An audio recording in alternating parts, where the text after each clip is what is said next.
Assalamualaikum warahmatullahi wabarakatuh. Halo semuanya, kembali lagi dengan saya Halimatus Sa'diyah Hasibuan dengan NIM 2005134708 dari Prodi Pendidikan Sejarah Fakultas Keguruan dan Ilmu Pendidikan Universitas Riau. Baiklah, pada kesempatan kali ini saya akan memenuhi UAS mata kuliah dari Sejarah Indonesia Masa Kolonial dengan Bapak dosen pengampu Bapak Nurdiansyah MPD. Di sini materi saya yaitu Sumpah Pemuda. Yang pertama adalah latar belakang. Hal yang menjadi latar belakang terjadinya peristiwa Sumpah Pemuda yaitu pada awalnya para pemuda Indonesia saat itu ingin mewujudkan persatuan dan kesatuan di masyarakat Indonesia melalui organisasi-organisasi antar pemuda yang sudah ada di Indonesia. Namun mereka semua belum menemukan landasan pemikiran yang sama antar para pemuda dalam organisasi-organisasi tersebut. Selain itu, kegagalan Indonesia menghalau bangsa lain yang disebabkan sifat masyarakat Indonesia pada saat itu masih bersifat kedaerahan, sehingga sulit untuk bangsa Indonesia mengusir para penjajah.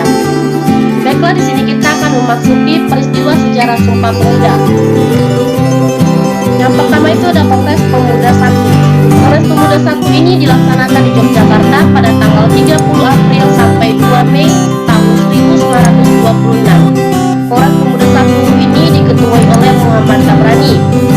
Adapun tujuan Kongres Pemuda 1 yaitu mencari jalan membina perkumpulan pemuda yang tunggal dengan membentuk sebuah badan sentral dengan maksud untuk memajukan persatuan dan kebangsaan Indonesia serta demi menguatkan hubungan antara sesama perkumpulan pemuda kebangsaan di tanah air. Kongres Pemuda 1 berhasil merumuskan dasar-dasar pemikiran bersama. Kesepakatan itu meliputi dua hal, yaitu yang pertama, cita-cita Indonesia merdeka menjadi cita-cita semua pemuda Indonesia. Yang kedua, semua perkumpulan pemuda berdaya upaya menggalang persatuan organisasi pemuda dalam satu wadah. Selanjutnya di sini ada Kongres Pemuda 2. Kongres Pemuda 2 diadakan pada tanggal 27 sampai 28 Oktober 1928, dipimpin oleh pemuda Sugondo Jojo Pospito dari PPI Perhimpunan Pelajar-Pelajar Indonesia. Menghasilkan Sumpah Pemuda dan ditetapkan Indonesia Raya yang diciptakan oleh W.R. Supratman. Persiapan Kongres. Setelah Kongres Pemuda pertama pada tahun 1926 diadakan pertemuan pada tanggal 20 Februari 1927, namun belum mencapai hasil final. Selanjutnya pada tanggal 3 Mei 1928 diadakan pertemuan lagi untuk mempersiapkan Kongres kedua dan dilanjutkan pada 12 Agustus 1928. Dan pada pertempuran terakhir inilah telah hadir semua perwakilan dari organisasi-organisasi pemuda untuk mengadakan Kongres Pemuda kedua dengan susunan panitia yang diketuai oleh Sugondo Jojo Pospito dari PPPI. Yang kedua itu ada wakil ketua W.R. Joko Persaid dari Jogjawa. Ada sekretaris yaitu Muhammad Yamin dari Jong Sumatran Bon. Dan yang terakhir ada bendahara yaitu Anu Syarifuddin dari Jong Batak Bon. Selanjutnya itu ada tata pelaksanaannya ya. Kongres ini dilaksanakan dalam 3 rapat. Rapat pertama yaitu Sabtu 27 Oktober 1928 di Gedung Katolike Jongenlingen Bon. Pada kongres ini Ketua PPPI Sugondo Jojo Pospito berharap dapat memperkuat semangat persatuan dalam sanubari pemuda. Lalu Muhammad Yamin juga mengemukakan tentang arti dan hubungan persatuan dengan pemuda. Menurutnya ada 5 faktor yang memperkuat, yaitu sejarah, bahasa, hukum adat, pendidikan, dan kemauan. Selanjutnya ada rapat kedua. Rapat kedua ini dilaksanakan pada Minggu 28 Oktober 1928 di Gedung Orzapa Bischop yang membahas tentang keseimbangan pendidikan di sekolah dan di rumah. Selanjutnya rapat ketiga yaitu di Gedung Indosice Klok Grebo yang menjelaskan pentingnya nasionalisme dan demokrasi selain gerakan paduan. Di sini ada hasil keputusan. Pada hasil keputusan ini Kongres Pemuda 2 berhasil mengambil keputusan yang dikenal sebagai Sumpah Pemuda, yaitu sebagai berikut. Yang pertama, kami putra dan putri Indonesia mengaku bertumpah darah yang satu tanah Indonesia. Yang kedua, kami putra dan putri Indonesia mengaku bersatu Indonesia. Yang ketiga, kami putra dan putri Indonesia menjunjung bahasa persatuan bahasa Indonesia. Rumusan tersebut dibuat oleh Muhammad Yamin dan dibacakan oleh Sugondo Jojo Puspito. Selanjutnya diperdengarkan lagu Indonesia Raya dengan iringan biola. Di sini ada pasca Kongres Pemuda. Setelah terjadinya peristiwa Kongres Pemuda I dan Kongres Pemuda II, persatuan bahasa Indonesia semakin kuat dan setelah peristiwa itu terbentuklah organisasi baru yang bernama Perkumpulan Indonesia Muda yang dibentuk di Solo pada 21 Desember 1930. Organisasi ini merupakan hasil peleburan dari organisasi Jong Java, Pemuda Indonesia, Jong Sumatran Bon, Jong Celebes, dan Sekar Rukun. Tujuan dari organisasi Indonesia Muda ini adalah yang pertama memperkuat rasa persatuan di kalangan pelajar. Yang kedua, membangun dan mempertahankan keisyafan, di antaranya mereka adalah anak satu bangsa dan bertanah air satu. Agar tercapailah Indonesia Raya, selain organisasi Indonesia Muda juga banyak terbentuk organisasi lain seperti Persatuan Pemuda Rakyat Indonesia atau Perpri, Pemuda Indonesia Islam Indonesia, Persatuan Pergerakan Pemuda Kristen, dan organisasi lainnya. Namun yang membedakan organisasi yang terbentuk setelah terjadinya Sumpah Pemuda adalah organisasi-organisasi tersebut sudah bersifat kesatuan dan menjunjung hasil ikrar Sumpah Pemuda seperti menjunjung bahasa persatuan bahasa Indonesia. Di sini ada arti makna Sumpah Pemuda. Arti Sumpah Pemuda. Arti dari Sumpah Pemuda sendiri ialah para pemuda putra dan putri Indonesia bersumpah dalam 3 hal yang menjadi dasar dari persatuan dan nasionalisme di Indonesia. Seluruh rakyat bersumpah bahwa bertumpah darah satu tanah Indonesia, berbangsa satu bangsa Indonesia, dan menjunjung bahasa persatuan bahasa Indonesia. Nah, di sini saya memberikan makna makna dari arti Sumpah Pemuda ya. Makna Sumpah Pemuda alinea pertama yang terkandung kalimat bertumpah darah yang satu tanah Indonesia.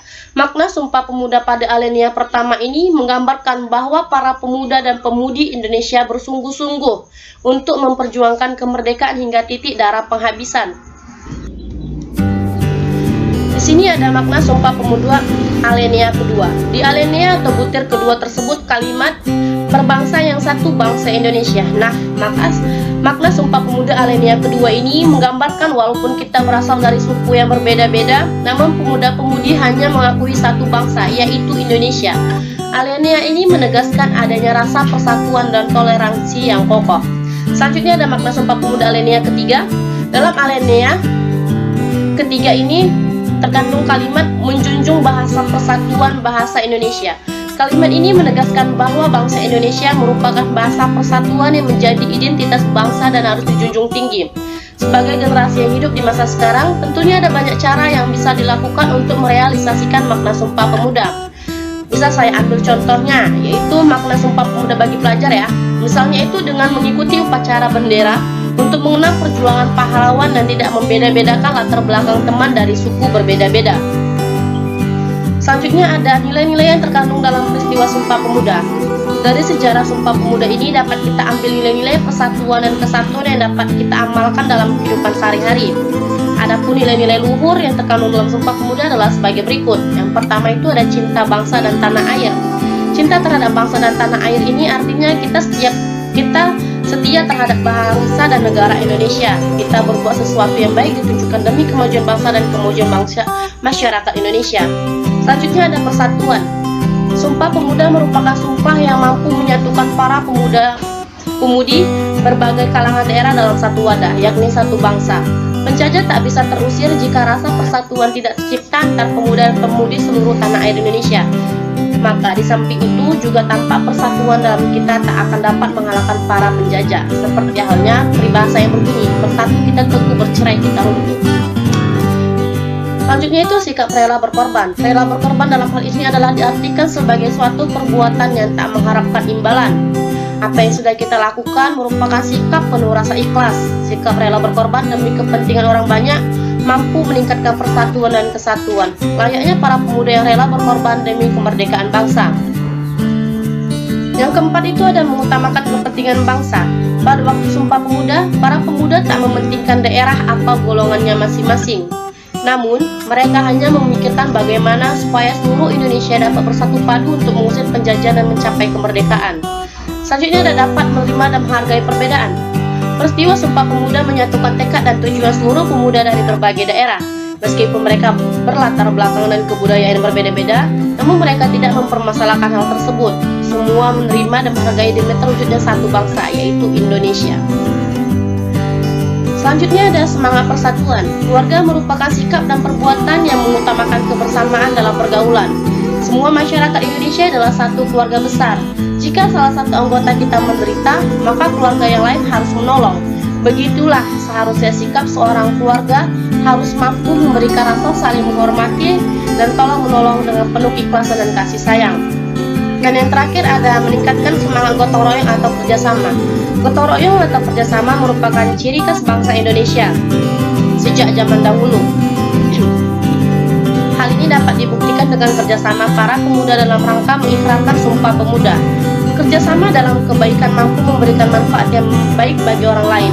Oleh karena itu, kita harus membiasakan bekerjasama dalam kebaikan dengan siapa saja tanpa membeda-bedakan.